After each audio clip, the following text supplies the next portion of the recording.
Serangan Rusia ke Ukraina sudah berlangsung selama 9 bulan sejak dimulai pada 24 Februari 2022.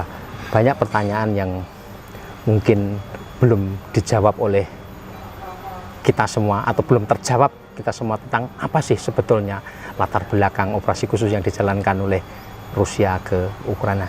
Saya sekarang sudah bersama Pak Wahid Supriyadi. Beliau adalah diplomat senior yang bertahun-tahun bertugas di Moskow, begitu Pak. Kemudian juga ditugaskan untuk beberapa negara di sana Pak ya? Semua 4 negara. 4 negara. Dan sebelumnya beliau juga sebagai kepala perwakilan di Uni Emirat Arab. Jadi daya jelajahnya ini bahkan sudah sejak muda Pak ya, di mana-mana negara. Sehingga beliau ini tahu persis tentang Rusia, tentang Presiden Vladimir Putin dan geopolitik di Eropa Barat maupun Eropa Timur. Baik Pak, saya menyimak apa yang disampaikan oleh Menteri Luar Negeri Lavrov ya yang terakhir, dan juga kalau tidak salah tadi malam Vladimir Putin atau Presiden Putin di forum gitu mengatakan bahwa Barat memang ingin menghancurkan Rusia. Gitu. Bahasanya sudah nggak tedeng aling-aling begitu. Ini secara konteks geopolitiknya bagaimana sih Pak? Tadi selain NATO, dia sudah melanggar komitmen untuk tidak memperluas wilayah ke timur. Jadi Putin menjadi marah ketika janji-janji NATO tidak direalisasi. Ya, bahkan sebagai itikat baik, Putin selalu hadir dalam NATO Russia Council. Jadi satu lembaga yang menemukan antara NATO dan Rusia. Maksudnya kalau ada apa-apa bisa diselesaikan di situ. Tapi kenyataannya kan tidak. Disitulah pada pertemuan terakhir Putin sangat marah. Saya sudah ikutin apa yang Anda lakukan, tapi Anda melakukan yang bertentangan dengan semangat friendship gitu. Nah, itu yang akhirnya dia merasa bahwa memang Barat ingin menghancurkan Rusia. Jadi itu backgroundnya ya. Backgroundnya kenapa sampai pada satu kesimpulan itu.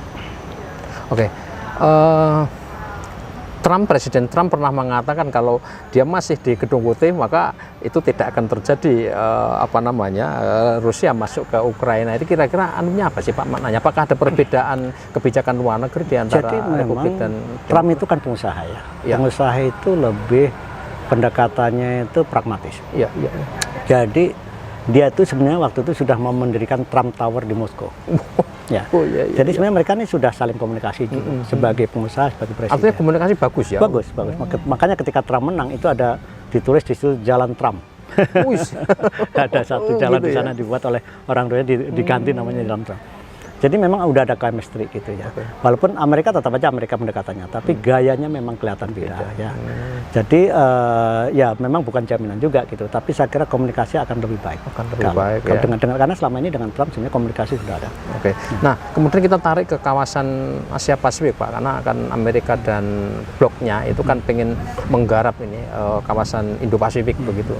Ini kalau dalam konteks konflik di Eropa, apakah ada relasinya ataukah ini dalam konteks menghadapi Cina di medan Asia begitu Pak? Ya, saya lihatnya ini kan sekarang ada 3 kelompok besar di dunia nih ya. 1 Amerika, 2 Cina, 3 Rusia. Jadi sekarang multipolar, bukan bipolar lagi. Jadi masing-masing punya kepentingan yang berbeda. Jangan lupa sebenarnya uniknya apa? Rusia dan Cina kelihatan dekat, tapi juga tidak terlalu dekat.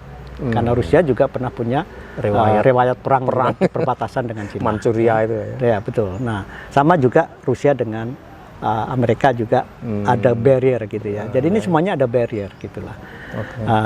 Ini yang terjadi. Nah, sehingga kadang-kadang memang Cina itu kadang-kadang terlihat terlalu dekat dengan Rusia. Ya, karena dia juga menghadapi musuh yang sama. Gitu. Jadi itu logikanya ya. Memang akhirnya dulu kan kita berpikir perang dingin selesai maka dunia damai. Enggak juga gitu ya. Karena permasalahan juga makin kompleks. Dan juga di belakang itu juga ada latar belakang ekonomi gitu. Persaingan ekonomi. Jadi bahkan ada satu doktrin sebenarnya yang saya pernah baca bahwa Amerika itu tidak ingin membiarkan Cina menjadi nomor 1. Jadi dengan segala cara. Nah, itu diterapkan dengan berbagai kalau mereka kan pintar dengan sanksi dan segala macam lah aturan-aturan itu. Sementara Rusia sebenarnya secara militer itu peringkat nomor 2. Tapi ekonomi kan nomor 16. Karena mereka kan sempat pecah kemudian mulai dari awal lagi gitu. Tapi secara militer, Global Power Index, Rusia masih nomor 2. Setelah itu baru Cina. Oke. Indonesia bagaimana Pak ini? Harus bersikap bagaimana ya dalam konteks konflik Jadi Barat dan sebenarnya Timur ini? intinya Indian is about national interest ya, kepentingan nasional yang penting. Iya. Kita ini sebenarnya lebih fleksibel. Lebih Artinya fleksibel, kita ya? tidak memihak. Ya. Tapi artinya kita bisa siksak gitu loh. Sejauh itu menguntungkan kita ya why not gitu loh. Gitu ya. Jadi ini saya kira yang perlu kita push itu, politik luar negeri ini bukan berarti kita diam aja, kita semuanya baik-baik saja. Enggak, kita membutuhkan ketiganya. Oke. Ekspor Cina, teknologi militer Rusia dan Amerika. Tapi kita jangan terpacu pada satu negara itu. Oke, Nah, ini sebenarnya kehebatan kita ya, keuntungan kita sebagai non lain itu di situ dan kita punya hubungan yang baik dengan ketiga negara. Oke. Nah, jadi bagaimana ini digunakan untuk kepentingan nasional? Ini saya kira yang masih kurang kita lakukan itu. Oh, ya. ya. Misalnya kita membeli senjata dari Rusia, kita diancam Amerika, kita udah jadi misalnya kayak gitu. Jadi, nah sementara Mesir yang belakangan dia dapat, diancam dia, tapi dia nekat. Kenapa? Dia tahu dia dibutuhkan di Timur Tengah. Ya. Amerika kan membutuhkan Mesir. Ya, ada daya tawarnya gitu Betul, Pak. betul. Oke. Baik Pak, terima kasih Pak Wahid. Oke.